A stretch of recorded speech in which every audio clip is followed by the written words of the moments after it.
மஞ்சள் மஞ்சள் பொதுவா நல்ல காரியங்கள் ஸ்டார்ட் பண்றதுக்கு முன்னாடி இந்த மஞ்சள் எடுத்து வச்சு தான் ஸ்டார்ட் பண்ணுவாங்க. நம்ம வீட்டில் கூட நம்ம அம்மா அக்கா தங்கைகள் நமக்காக நாம நல்லா இருக்கணும்ன்றதுக்காக மஞ்சள் புடவை கட்டிக்கிட்டு தான் வேண்டிக்குவாங்க. அப்படி அந்த மஞ்சள்னாலே ஒரு தனி வைப்பு தாங்க. நம்ம கொடியில கூட அந்த வைப்ரண்டான அந்த எனர்ஜெட்டிக்கான அந்த மஞ்சள் இருக்குமே, அந்த மாதிரி மங்களகரமான மஞ்சள் விளையிற பூமி தான் இந்த ஈரோடு பூமி. இங்க வந்து மஞ்சளை பத்தி பேசாம வேற எங்க போய் பேசுறது? அது மட்டும் இல்ல, இங்க ஒரு மகத்தான ஒரு மனிதரை பத்தி நம்ம பேசி ஆகணும். இந்த ஈரோடு மண் விவசாயத்துக்கும் பேர் போன மண். இங்க நடக்கிற அந்த விவசாயத்துக்கு மிக முக்கியமான ஒரு கவசமா இருக்கிறது என்ன தெரியுமா? காளிங்கராயன் அணை, காளிங்கராயன் கால்வாய். காளிங்கராயன் அணை கட்டினதுலையும் கால்வாய் வெட்டினதுலையும் உயிரான உணர்வு பூர்வமான நிறைய விஷயங்கள் இருக்குது. அப்படி அந்த ப்ராசஸ்ல அவர் அந்த அணை கட்டும் போதும் கால்வாய் வெட்டும் போதும் ரொம்ப சோர்வடைஞ்சிட்டாராம். அப்ப அவங்க அம்மா அதை பார்த்துட்டு சொன்னாங்களாம், மகனே காளிங்கா, தயிர் வித்த காசு தாழ்வாரம் வரைக்கும் இருக்குது, மோர் வித்த காசு முகுட வரைக்கும் இருக்குது, அதை எடுத்துக்கிட்டு போய் அணைய கட்டியா கால்வாய வெட்டியான்னு சொல்லி தைரியம் கொடுத்தாங்களாம். பெத்த அம்மா கொடுக்கிற அந்த தைரியம் இருக்கு பாருங்க, அதை தாண்டி வேற எதுவுமே கிடையாதுங்க. ஒரு மனுஷனால எதையும் சாதிச்சு காட்ட முடியும். அப்படி ஒரு தைரியத்தை தான் இப்போ நீங்க என்னுடைய அம்மா அக்கா தங்கைகள் நண்பா நண்பிகள் தோழர்கள் எல்லாரும் எனக்கு கொடுத்திருக்கிறீங்க. அதே தைரியத்தை, அதே துணையா என் கூட நிக்கிறீங்க. இதை எப்படி நம்ம பிரிச்சு விடலாம்? இதை எப்படி நம்ம கெடுக்கலாம்? என்னெல்லாம் அவதூறுகள் நம்ம விஜய் மேல சொல்லி மக்களை நம்ப வைக்கலாம்? என்னெல்லாம் சூழ்ச்சிகள் நம்ம விஜய் மேல பண்ணி மக்களை நம்ப வைக்கலாம்? இப்படி சூழ்ச்சிகளை மட்டுமே நம்பி பொழப்ப நடத்துற சில சூழ்ச்சிக்கார கூட்டங்கள் இதை தொடர்ந்து செஞ்சுக்கிட்டு தான் இருக்கு. ஆனா அவங்களுக்கு தெரியாது, இது இன்னைக்கு நேத்து வந்த உறவு இல்ல. கிட்டத்தட்ட 30-33 வருஷத்துக்கு மேல இருக்கிற உறவு. ஏன் நான் சினிமாவுக்கு வந்தப்போ எனக்கு வயசு 10, அப்பல இருந்தே இந்த உறவு ஸ்டார்ட் ஆகி போயிட்டு இருக்கேன்னு அவங்களுக்கு தெரியாம போச்சு. அதனால என்ன பண்ணாலும், நீங்க என்ன ட்ரை பண்ணாலும், எல்லாத்தையும் விட்டுட்டு மக்களுக்காக வந்திருக்கிற இந்த விஜய மக்கள் ஒரு நாள் கைவிட மாட்டாங்க. மக்கள் கூடவே நிக்கிறாங்க, கூடவே நிப்பாங்கன்னு அவங்களுக்கு தெரியாம போச்சு. என்னப்பா நிப்பீங்கல்ல? உங்களை நம்பிதாப்பா வந்திருக்கிறேன். அதான் இந்த சத்தம் தாங்க வாழ்நாள் பூரா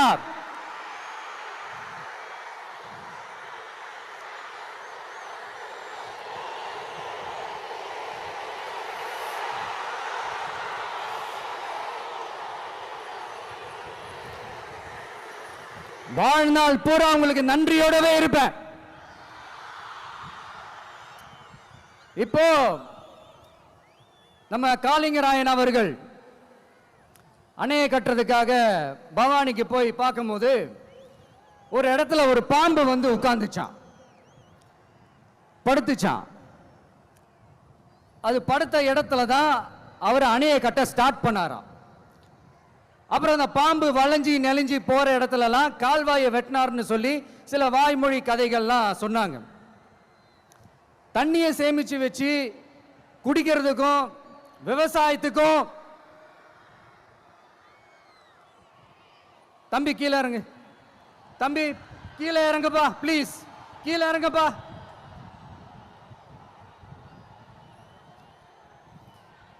ஓகே, தேங்க்யூ தேங்க்யூ. கீழே இறங்குங்க, கீழே இறங்குப்பா. நீ இறங்கினாதான் புத்தம் கொடுப்பேன்.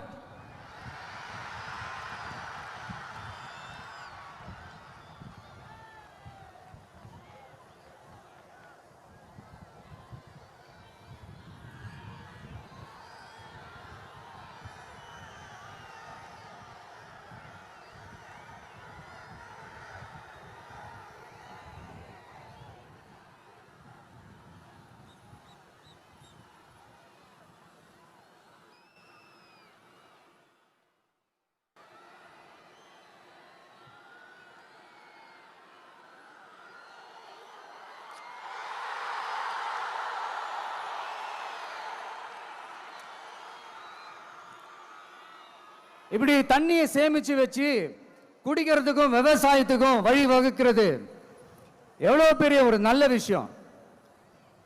ஸோ இந்த மாதிரி நல்ல விஷயங்கள்லாம் செஞ்சிட்டு கதைகள் சொன்னா பரவாயில்ல, எதுவுமே செய்யாம கதைகளை மட்டும் அடிச்சு விடுறது எப்படி? அத்திக்கடவு அவிநாசி திட்டத்தை இன்னும் விரிவுபடுத்தினா அந்த 3 மாவட்டத்தில் இருக்கிற லட்சக்கணக்கான மக்களுக்கு எவ்வளவு பிரயோஜனமா இருக்கும். எத்தனையோ லட்சம் ஏக்கர் நிலங்கள்ல விவசாயம் நடத்தினா எவ்வளவு பிரயோஜனமா இருக்கும்.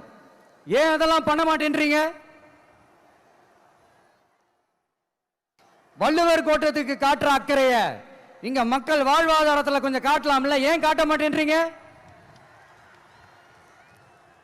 இங்க என்ன கவர்மெண்ட் நடத்துறாங்களா இல்ல கண்காட்சி நடத்துறாங்களா? இந்த 21ஆம் நூற்றாண்டிலே மக்களை பத்தி எதுவுமே யோசிக்கிறது இல்ல. ஆனா அந்த காலத்திலேயே இது எல்லாத்தையும் பத்தி யோசிச்ச மக்களை பத்தி, குடிக்கிற தண்ணியை பத்தி, விவசாயத்தை பத்தி, அணை கட்டுறதை பத்தி, கால்வாய் வெட்டுறதை பத்தி, இதெல்லாம் எங்கிருந்து? பவானியிலிருந்து நொய்யலாறு வரைக்கும் கால்வாய் வெட்டி இதெல்லாத்தையும் பத்தி யோசிச்ச காளிங்கராயன் அவர்களுக்கு கோடி கும்பிடு போட்டாலும் பத்தாதுங்க. இப்படி அந்த காலத்தில் இருந்த ஒரு ஹீரோவை பத்தி பேசிட்டு இந்த காலத்தில், அதாவது 1920th செஞ்சுரியில் இருந்த ஒரு ஹீரோவையும் பத்தி நம்ம பேசி ஆகணும்ல. ஒருத்தர் இலக்கிய மனம் கொண்ட ஹீரோனா இன்னொருத்தர் இரும்பு மாதிரி அயன் மேன் தான். எஸ், நம்ம ஈரோடு கடப்பாறை தான்.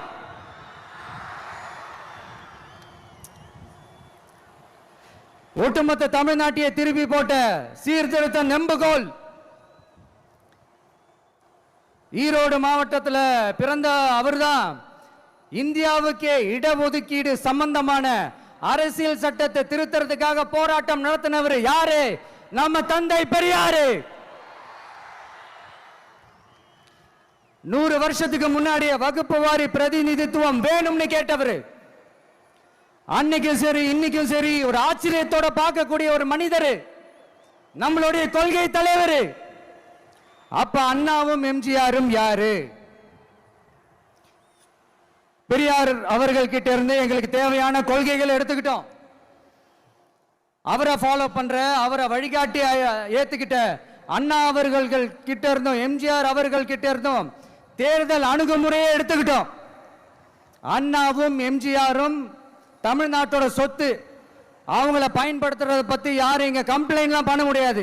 அண்ணா எங்களோடது, எம்ஜிஆர் எங்களோடது, நீங்களா எடுத்துக்க கூடாது அப்படிலாம் யாரும் இங்க அழுதுட்டு இருக்க முடியாது, சொல்லிவிட்டேன்.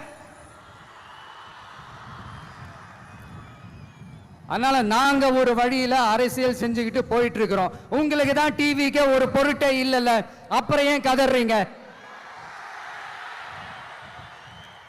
அப்புறம் ஆளாளுக்கு அங்க போயிட்டு இங்க போயிட்டு புலம்பி தள்ளிக்கிட்டு இருக்கிறீங்க. இது எப்படி இருக்கு தெரியுமா?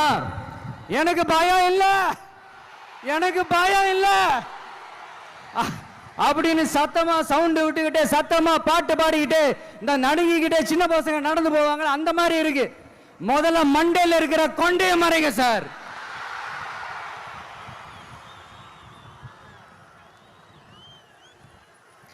சும்மா மாறு வேஷத்துல மறு வச்சுக்கிட்டு மீடியா ஆளு ரேடியோ ஆளுன்னு இவங்க ஆளுங்களே மாத்தி மாத்தி அனுப்பிக்கிட்டு இதெல்லாம் என்ன மக்களுக்கு தெரியாதுன்னு நினைச்சிட்டு இருக்கீங்களா?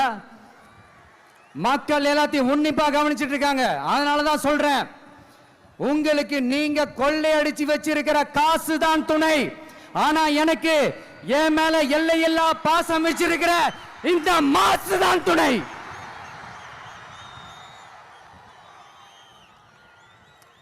இப்படி நமக்கு துணையா இருக்கிற ஈரோடு மக்களுக்காக நான் இப்போ குரல் கொடுக்கலான்னு வந்திருக்கிறேன்.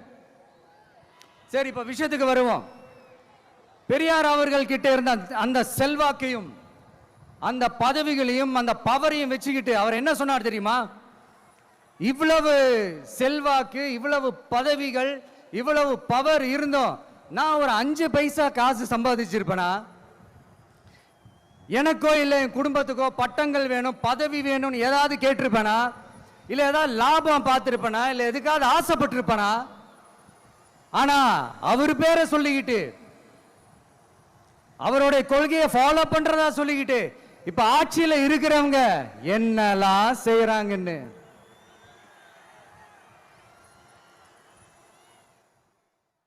அதனாலதான் சொல்றோம், பெரியார் பேரை சொல்லிக்கிட்டு தயவு செஞ்சு கொள்ளையடிக்காதீங்கயா, தயவு செஞ்சு கொள்ளையடிக்காதீங்க. அவரு பேரை சொல்லிக்கிட்டு பெரியார் பேரை சொல்லி கொள்ளையடிக்கிற இவங்க தான் நம்மளுடைய அரசியல் எதிரி. மக்களை நீங்க சொல்லுங்க, நம்மளுடைய அரசியல் எதிரி யாரு? நம்மளுடைய கொள்கை எதிரி யாரு? ரிப்பீட், நம்மளுடைய அரசியல் எதிரி யாரு? நம்மளுடைய கொள்கை எதிரி யாரு? உங்களுக்கு புரியுதுல்ல? எனக்கு அது போதும்யா, எனக்கு வேற எதுவுமே தேவையில்லை.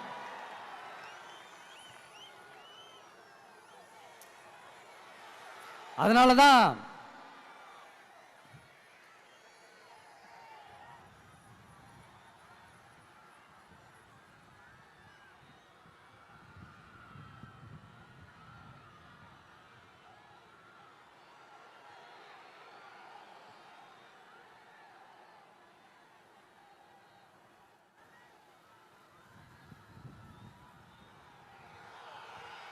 உங்களுக்கு நம்மளை பத்தி நம்ம அரசியலோட நீங்க எல்லாரும் என்னோட அரசியலோட கனெக்டடா இருக்கீங்கன்றது ரொம்ப தெளிவா தெரியுது. அதனால எனக்கு அது போதும். அதனாலதான் எதிரிகள் யாருன்னு சொல்லிட்டு களத்துக்கு வந்திருக்கிறோம். அதனால அவங்கள மட்டும் தான் எதிர்ப்போம். அதுவும் அந்த எதிரிகள் யாரு இப்போ இங்க 2026 சட்டமன்ற தேர்தலில் களத்தில் இருக்கிறாங்களோ அவங்கள மட்டும் தான் எதிர்ப்போம். சும்மா களத்திலே இல்லாதவங்களையும் களத்துக்கும் அவங்களுக்கும் சம்பந்தமே இல்லாதவங்களையும் எதிர்க்கிற ஐடியாலாம் இல்ல பாஸ். நீங்க கேட்கிறீங்கன்றதுக்காகலாம் எதிர்த்துட்டு இருக்க முடியாது பாஸ். எங்களுக்கு நிறைய வேலை இருக்குது.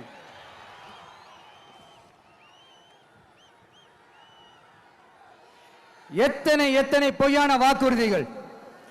வந்த உடனே நீட்டை ரத்து செய்வோம், கல்வி கடனை ரத்து செய்வோம், கேஸ் சிலிண்டருக்கு மானியமா 100 ரூபாய் தருவோம், என்னெல்லாம் அடிச்சு விட்டுட்டு இன்னி வரைக்கும் கேட்கிறேன், இதெல்லாம் சொன்னாங்களே செஞ்சாங்களா? இவங்க எப்பவுமே இப்படிதான், சொல்றது ஒண்ணு செய்யறது ஒண்ணு. திமுகவும் பிரச்சனைகளும் ஃபெவிகால் போட்டு ஓட்டின ஃப்ரெண்ட்ஸ் மாதிரி ஒன்னில இருந்து ஒன்ன பிரிக்கவே முடியாது. இப்போ ஈரோடு பகுதியில் இருக்கிற பிரச்சனையை பத்தி பேசுவோம். பெரியார் பேரை மட்டும் சொல்லிக்கிட்டு எப்படி அவரோட கொள்கைகளுக்கு எதிராக செயல்படுறாங்களோ அப்படிதான் இந்த மஞ்சள் நகரத்தோட மஞ்சளுக்கும் ஒண்ணும் பண்ணல, மஞ்சள் விவசாயிகளுக்கும் ஒண்ணும் பண்ணல. ஆராய்ச்சி மையம், சிறப்பு மையம்னு கோடி கோடியா டெண்டர் விட்டாங்க, பேருக்கு கட்டிடத்தை கட்டினாங்க. ஆனா உலகமே போட்டி போட்டு வாங்குற மஞ்சளை மதிப்பு கூட்டி விற்பனை செய்ய, அதாவது அதோட வேல்யூ இன்க்ரீஸ் பண்ணி நம்ம விவசாயிகளுக்கும் இந்த மாவட்ட மக்களுக்கும் நன்மை செய்ய இதுவரைக்கும் என்ன செஞ்சிருக்காங்கன்னு யோசிச்சு பார்த்தா ஒரு பெரிய ஜீரோ தான்.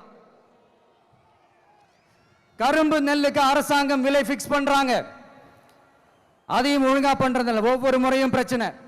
அங்க நெல் கொள்முதல் செய்யறதுல ஊழல். சரி, நாம கஷ்டப்பட்டு விளைய வச்சது வீணா போக கூடாதுன்னு நினைச்சு நம்ம விவசாயிகள் கேட்கிற லஞ்சத்தை கொடுத்தாலும் அதுக்கப்புறம் கூட அந்த கொள்முதல் ஒழுங்கா நடக்கிறது இல்லை. அதையும் தாண்டி ஏதோ ஒரு விலை விவசாயிகளுக்கு கிடைக்குது. அப்படியெல்லாம் இல்லாம ஒழுங்கா நேர்மையா நம்ம மஞ்சளுக்கும் நியாயமான விலை பிக்ஸ் பண்ணி தரமான விதைகளை கொடுத்தா என்ன குறைஞ்சா போயிடுவாங்க? இதெல்லாம் யோசிக்கிறதுக்கு அவங்களுக்கு நேரமே இல்லை. 24/7 அவங்களோட யோசனை என்ன தெரியுமா? இந்த விஜயை எப்படி முடக்கலாம், தமிழக வெற்றி கழகத்தை எப்படியெல்லாம் முடக்கலாம், அப்படிதான் அவங்களுடைய சிந்தனையே 24/7. எத்தனையோ வருஷத்துக்கு முன்னாடி நம்ம காளிங்கராயர் நதிகளின் இணைப்புக்கு முன்னோடியா இருந்தார். பவானி ஆத்துல வர அதிகமான தண்ணீர் அணை கட்டி தேக்கி தண்ணீர் வறட்சியான பகுதிகளுக்கு அனுப்பினார். ஆனா இன்னைக்கு இவ்வளவு நவீன வசதிகள் இருந்தோம், இவ்வளவு சயின்ஸ் வளர்ச்சிகள் இருந்தோம், இவ்வளவு டெக்னாலஜி வளர்ச்சிகள் இருந்தோம், அவங்க வாக்குறுதியில் ஒன்று கொடுத்தாங்கல்ல, பவானி நொய்யலாறு அமராவதி 6 இணைப்பு திட்டத்துக்கு ஒரு துரும்ப கூட கிள்ளி போடல. வாக்குறுதி நம்பர் 103 சொன்னாங்களே, செஞ்சாங்களா? சரி, இதாவது ஒரு பெரிய ப்ராஜெக்ட் வைங்க. ஆறுகளை சுத்தப்படுத்த பல ஆயிரம் கோடி நிதி ஒதுக்குவோம், தமிழ்நாட்டில் உள்ள ஆறுகளை சுத்தப்படுத்துவோம்னு சொன்னாங்களே, செஞ்சாங்களா? ஆனா ஆத்து மணலை கொள்ளையடிக்கிறதுல மட்டும் வேலையை கரெக்டா செய்வாங்க. இதை நான் ஏன் திரும்ப திரும்ப சொல்றேன்னா, மக்களே நீங்க புரிஞ்சுக்கணும். கொஞ்சம் மசந்தா மற்ற மாவட்டங்கள்ல மணல் காணாம போன மாதிரி, மலைகள் காணாம போன மாதிரி, நம்ம மாவட்டத்தில் தனி வளத்தை கொடுத்த செம்மண்ணும் காணாம போறதுக்கு வாய்ப்பு இருக்கு மக்களே. நம்ம மண்ணுக்கும் நம்ம ஆத்துக்கும் நம்ம விவசாயிக்கும் தான் இந்த மோசமான நிலைமை. அதனால ஏதாவது தொழில் செஞ்சு பிழைக்கலாம்னு பார்த்தா அதுக்கும் எங்க விடுறாங்க? தொழில்னு பார்த்தா 30% நெசவாளர்களுக்கு கூலி பாக்கி. அரசாங்கம் நம்ம நெசவாளர்கள் கிட்ட இருந்து கொள்முதல் செய்த வேட்டி சேலைக்கான கூலியை கூட போராடித்தான் வாங்க வேண்டியதா இருக்குது. அது சலுகையோ உதவியோ நலத்திட்டமோ கிடைக்காது. நம்ம உழைப்புக்கான ஊதியம், நம்மளோட உரிமை, அதுக்கே போராட வேண்டிய நிலையில தான் இந்த அரசாங்கம் நம்மளை வச்சிருக்கு. நல்லா பார்த்துக்கங்க மக்களே, உரிமைக்கு குரல் கொடுத்தவங்க தான் இவங்க. சிறு குறு தொழில்கள் பீக் ஹவர்ஸ் சார்ஜ்னு கரண்ட்டுக்கு அநியாய விலை வச்சு அதையும் செய்ய விடாம நம்மளை முடக்கிறாங்க. அந்த பீக் ஹவர்ஸ் சார்ஜ் கொள்ளையால எத்தனை வருஷமா எவ்வளவு பேர் பாதிக்கப்படுறோம், எவ்வளவு தொழில்கள் பாதிக்கப்படுது. நாமளும் கத்துறோம், போராடுறோம், கோரிக்கை வைக்கிறோம். எதையாவது இவங்க கண்டுக்கிறாங்களா? கொஞ்சம் யோசிங்க. ஏன் கண்டுக்க மாட்டேன்றாங்கன்னு கொஞ்சம் யோசிங்க. அப்பதாங்க பிரைவேட்ல அதிக விலைக்கு கரண்ட் வாங்க முடியும், அதுக்கு டெண்டர் விட முடியும். அப்படி டெண்டர் விட்ட மேட்டர்ல எல்லாம் என்ன நடக்கும்னு உங்களுக்கும் தெரியும், எனக்கும் தெரியும், நம்ம எல்லாருக்குமே தெரியும். இந்த மாதிரி ஈரோடுல மட்டும் இல்ல, எந்த மாவட்டத்துக்கு போனாலும் பிரச்சனைகள் மேல பிரச்சனைகள் தான். அதையெல்லாம் தீக்கிறதுக்கு ஒரு சொல்யூஷன் கூட சொல்லாம இதுல வேற பெருமையா மாடல் அரசுங்கிறது இல்ல. நான் கேட்கிறேன், கூச்சமா இல்ல?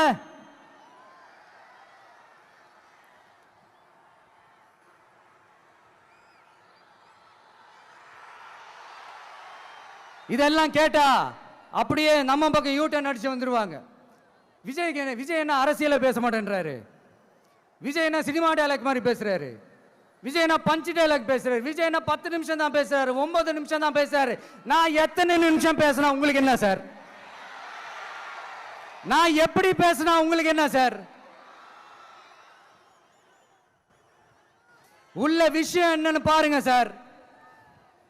ஒவ்வொரு மாவட்டத்துக்கும் போய் மக்கள் ஃபேஸ் பண்ற பிரச்சனைகளை எடுத்து பேசிட்டு இருக்கிறேன். பின்ன அது அரசியல் இல்லாம வேற எதுதான் அரசியல்?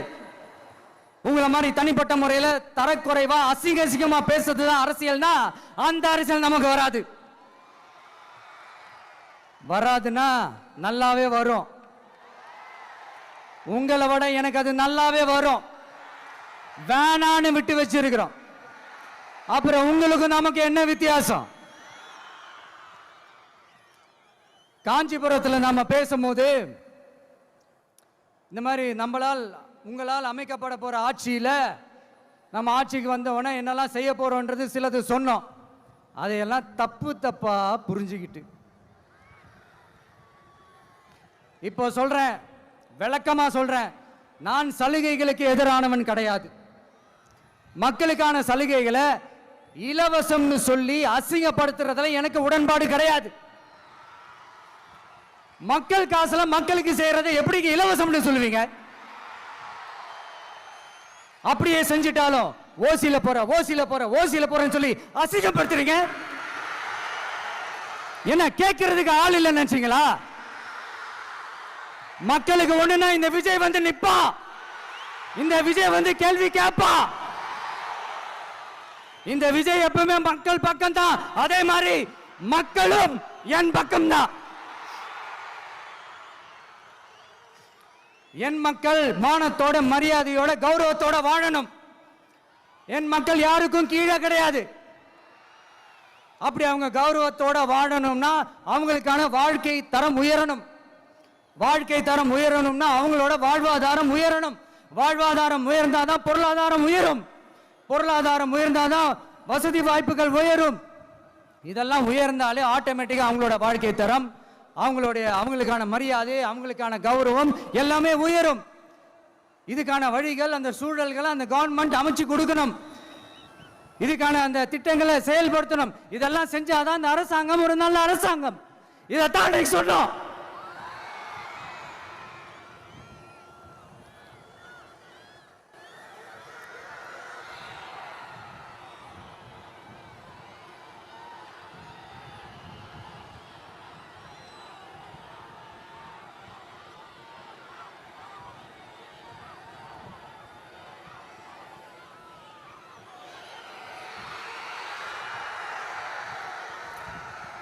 இதைத்தான் அன்னைக்கு சொன்னோம். உடனே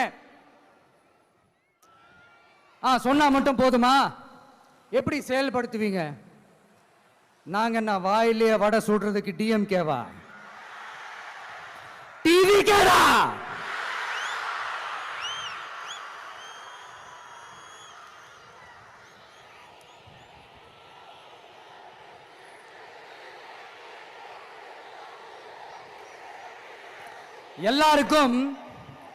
எல்லாருக்கும் நிரந்தரமான ஒரு வீடு இருக்கணும்னு சொன்னோம். உடனே எங்க ஆட்சியிலே நாங்க எல்லாரும் வீடு கட்டி கொடுத்துட்டோமே அப்படிங்கிறது இல்ல. நான் கேட்கிறேன், இங்க உங்களை தான் கேட்கிறேன், இங்க வாடகைக்கு இருக்கிறவங்களே இங்க யாரும் இல்லையா? எல்லாருக்கும் சொந்தமா வீடு கட்டி கொடுத்துட்டாங்களா? அடுத்து வீட்டில் இருக்கிற ஒவ்வொருத்தரும் மினிமம் டிகிரி படிச்சிருக்கணும் அப்படின்னு சொன்னோம். உடனே எங்க ஆட்சியிலே எல்லாரும் டிகிரி படிச்சு முடிச்சிட்டாங்களே அப்படிங்கிற மாதிரி சொல்றது அது உண்மைனா? ஸ்கூல் லெவல்லையே டிராப் அவுட்ஸ் அதிகமானது யாரோட ஆட்சியிலங்க?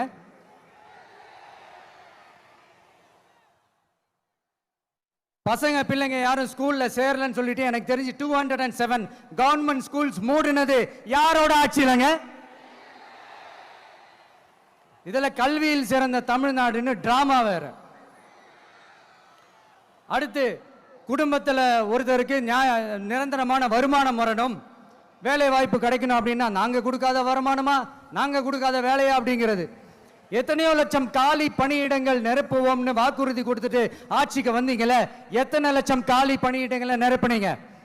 அட்லீஸ்ட் 1 லட்சம் காலி பணியிடங்களாவது நிரப்புனீங்களா? இதெல்லாம் சொல்லிட்டு மக்களை ஏமாத்துறது யாரோட ஆட்சியிலங்க? அடுத்து ரொம்ப முக்கியமா பெண்களுக்கு பாதுகாப்பு இல்லை, சட்டம் ஒழுங்கு சரியா இல்லைன்னு சொன்னா தமிழ்நாட்டில் பெண்கள் பாதுகாப்பு தான் அதிகமா இருக்குதான்.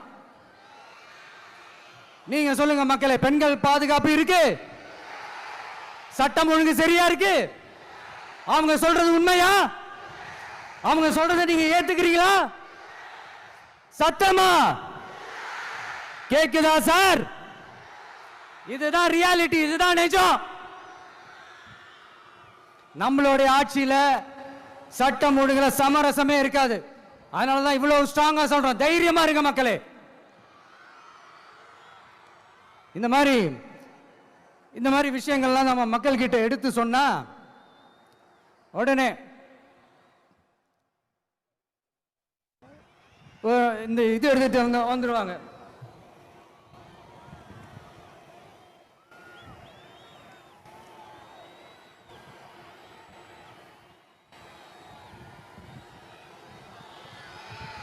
இந்த மாதிரி இதெல்லாம் என்னென்ன செய்ய போறோன்றது சிலதெல்லாம் காஞ்சிபுரத்தில் சொன்ன மாதிரி சொன்னா எல்லாத்தையும் தப்பா திருச்சி பேசிக்கிட்டு அவதூறு பரப்பிக்கிட்டு. நான் கூட யோசிப்பேன், எம்ஜிஆர் அவர்களும் மேடம் ஜெயலலிதா மேடம் அவங்களும் ஒரே வார்த்தையில சொல்லி இந்த திமுகவை காலி பண்ணாங்கல்ல. நான் கூட யோசிப்பேன், ஏன் இவ்வளவு ஹார்ஷா பேசுறாங்க, ஏன் இவ்வளவு ஹார்ஷா அவங்கள திட்டுறாங்கன்னு யோசிச்சது உண்டு. இப்பதானே புரியுது. அவங்க ரெண்டு பேரும் சொன்னதை இப்ப நானும் ரிப்பீட் பண்றேன். திமுக ஒரு தீய சக்தி,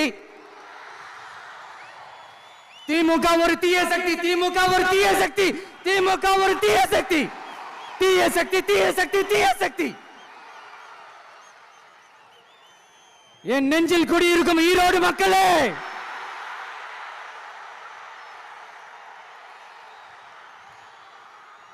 டிவிகே ஒரு தூய சக்தி. எப்படி? டிவிகே ஒரு தூய சக்தி. தூய சக்தி டிவிகேவுக்கும் தீய சக்தி டிஎம்கேவுக்கும் தான் போட்டியே.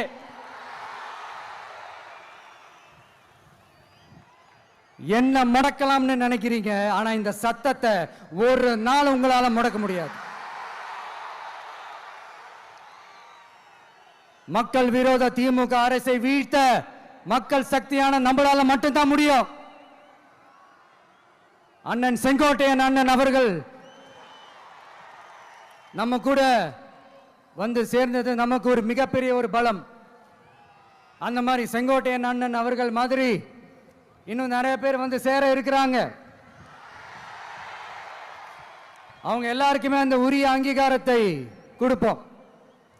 அது மட்டும் இல்ல, அப்புறம் இன்னொரு விஷயம் சொல்ல மறந்துட்டேன். இப்போ ரீசண்டா ஒரு இடத்துல நம்ம சிஎம் சார் அவர்கள் பேசும்போது சொன்னாங்க, என் கேரக்டரையே புரிஞ்சுக்க மாட்டேங்கிறேன். இது சினிமா டயலாக் இல்லையா? நான் ஏதாவது பேசினா சினிமா டயலாகா? சார் பேசினா அது சினிமா டயலாக் இல்லையா? சிலப்பதிகாரத்திலிருந்து எடுத்ததா அந்த லைனு. என் கேரக்டரையே புரிஞ்சிக்க மாட்டேன்றது. உங்களை எப்படிதான் சார் புரிஞ்சுக்கிறது? எந்தெந்த விஷயத்துலலாம் சார் உங்க கேரக்டர் நாங்கள் புரிஞ்சுக்கிறது? அதையும் நீங்களே சொல்லிட்டீங்கன்னா கொஞ்சம் நல்லா இருக்கும் சார். சட்டம் ஒழுங்குல நாடே சந்தி சிரிக்குது, அதுலையா? பெண்கள் பாதுகாப்புல நாடே சந்தி சிரிக்குது, அதுலையா? பொய் வாக்குறுதிகளா கொடுத்து ஏமாத்தி ஆட்சிக்கு வந்தீங்களே, அதுலையா?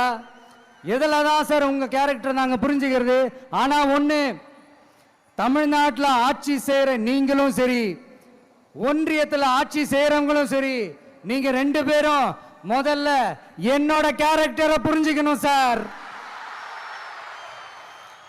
என்னோட கேரக்டர்னு சொன்னது நம்ம மக்களோட கேரக்டரை. 2026 சட்டமன்ற தேர்தலோட அந்த கேரக்டரே கொஞ்சம் வேற மாதிரி சார். அதை கொஞ்சம் தயவு செஞ்சு நீங்க புரிஞ்சுக்கணும் சார். புரிஞ்சுக்கலன்னா மக்களே உங்களுக்கு புரிய வைப்பாங்க சார். கான்பிடண்டா இருங்க சார், நல்லதே நடக்கும் சார். வெற்றி நிச்சயம் சார். மீண்டும் சந்திக்கும் வரை நன்றி, வணக்கங்க சார். நண்பா, நண்பிகள், இங்க வந்து எல்லாம் வந்து பார்த்தோம், எல்லாம் நல்லபடியா நடந்தது. சேஃபா வந்துட்டு சேஃபா வீட்டுக்கு போயிடுங்க. எனக்கு எல்லாத்தையும் விட நீங்க தான் எனக்கு முக்கியம். தயவு செஞ்சு சேஃப்டியா போயிட்டு வாங்க. ஒரு ஈரோடு செல்ஃபி ஒன்று எடுப்போமா?